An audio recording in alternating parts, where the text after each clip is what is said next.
Hi everyone, Rick Kessler from RV Business here. Welcome to another episode of OEM Showcase. This time we're going to take a look at the Aliner Expedition, a brand new unit from the guys out in Pennsylvania. Right after this message, let's take a look.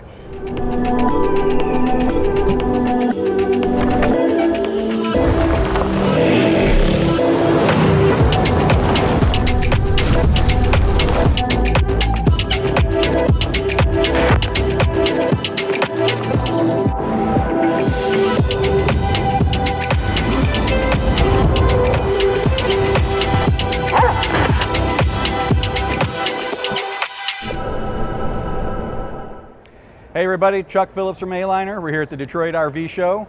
Today I'm going to be showing you the 2026 Aliner Expedition. This is our largest size. We come in a 10-foot, a 12-foot, and a 15-foot space, so basically a small, medium, and large unit.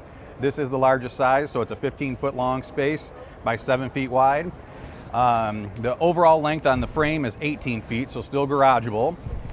Dry weight on this is under 2,250 pounds with a hitch weight of 250 pounds. So combination of that weight and the low profile while you're towing it, this is one of the best, smoothest towing campers on the market.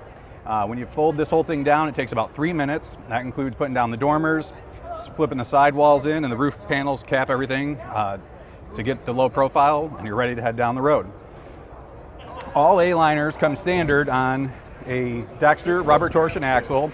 This one's gross vehicle weighted at 3,500 pounds. 10-inch electric brakes are standard on all of our models because we get a lot of the smaller tow vehicles out there, so you need that stopping power as much as you need to get up and go. Radial tires are standard across the board. On top of that axle is our frame. We really overbuild our frame. It's a 5-inch tubular frame, which is similar to what you'd see under a larger travel trailer. And the reason we do that is you've got all these moving parts on top between A-walls, roof panels, and potentially dormers. So you want your lower body to be as rock solid as possible. So a 5-inch tubular frame is kind of an overbuilt frame for a folding camper that weighs anywhere from 1,200 to 2,400 pounds, but that's probably the most important thing, is having a solid foundation. On top of that frame, we've got a 5/8-inch structure board floor. The advantage to ours versus a lot of others is it's got a water-resistant resin that's penetrated all the way through the board. And there's a water barrier that's laminated underneath, so the flooring is never exposed while you're traveling at all. On top of those floors, we've got vacuum bonded laminated panels all the way around, including the front and rear walls where we have diamond plate.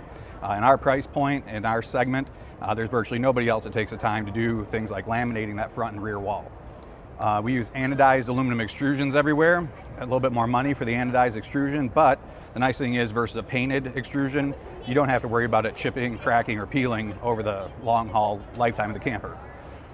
On some models, we've got the skylight windows, which are Lexan, which is a nicer and more expensive alternative to a plexiglass skylight, for example, more likely to resist impacts if anything bounces off it going down the road.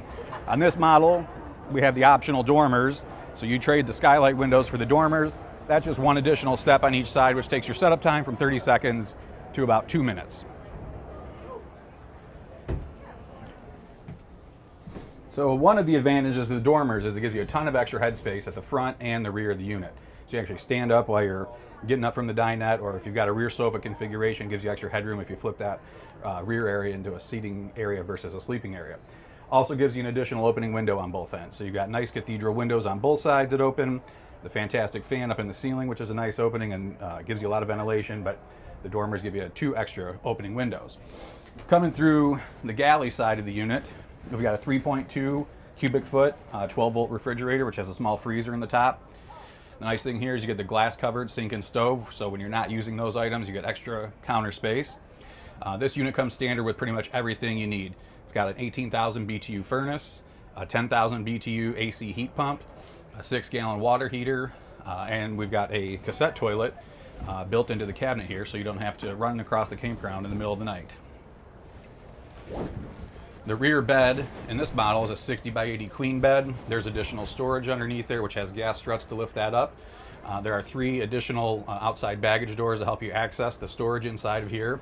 And like I said, the great thing about this unit is under 2,300 pounds, super low profile, keeps your gas mileage in check, and garageable if you live in a homeowners association area. So be sure to check out all of our other models at aliner.com.